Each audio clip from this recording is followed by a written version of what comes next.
હે કાકા આ હું લલકારો? અરે કાઈ નહીં, ભજન લલકારતો તો. હા ત્યાં વરસાદ પાણી થઈ ગયા, હવે વાવવું નથી? અરે વાવવાનું મેં 3-4 જગ્યાએ નક્કી રાખ્યું છે. બે ઓલા સનેડા વાળા છે ને એને કહી દીધું છે, એક મોટા ટ્રેક્ટર વાળાને કહી દીધું છે અને એક નાના ટ્રેક્ટર વાળાને કહી દીધું. શું વાત છે? હા, શિયાળને કીધું. એનું કારણ એ છે કે મારા હાડા પછી કોઈ હાથમાં નથી આવતા, ભાગી જાય છે. અને મારા 5 વાંઢાવને કહી દીધું છે કે હું ફોન કરું ને એટલે આવી જવાનું, નકર કોઈ દી તમારું ક્યાંય નક્કી નહીં થવા દો, પછી મને કહેતા નહીં. શું વાત છે? તો વાંઢાઈ મોજમાં આવે ને. અરે કાઈ ફોન કરે, કાકા હું છે વાવવાનું. મેં કીધું બિયારણ હજી વાર છે, હું લઈ આવું, પછી આ થોડુંક બધું થઈ જાય ને, બધાયનું વવાય છે, પછી આપણે વાવીશું.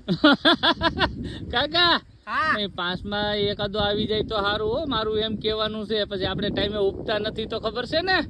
અરે હું ઊભું કે ન ઊભું, મારા વાંડા ઉભા રહે એની ગેરંટી. અરે વાહ કાકા વાહ, તમારું કામકાજ સોલેટ હો. ખેતર બાકી આમ થારી જેવું બનાવી નાખ્યું તમે બાકી. એટલે તો હું આ શાંતિથી મેં કીધું હું તો મજા આવે. હવે ઉભા તા વાલો ચા પાણી બનાવી આપણે બે કાકો દીકરા. આ તું બનાવી ના જ લેતો અહીંયા, હું અહીં હું તો. એવું છે? હા, હાલો લ્યો તો આજ જાઓ. મોજ કરવાની છે, આ મજા આવી ગઈ વાત છે તમારી, મોજ બાકી એમ છે હો.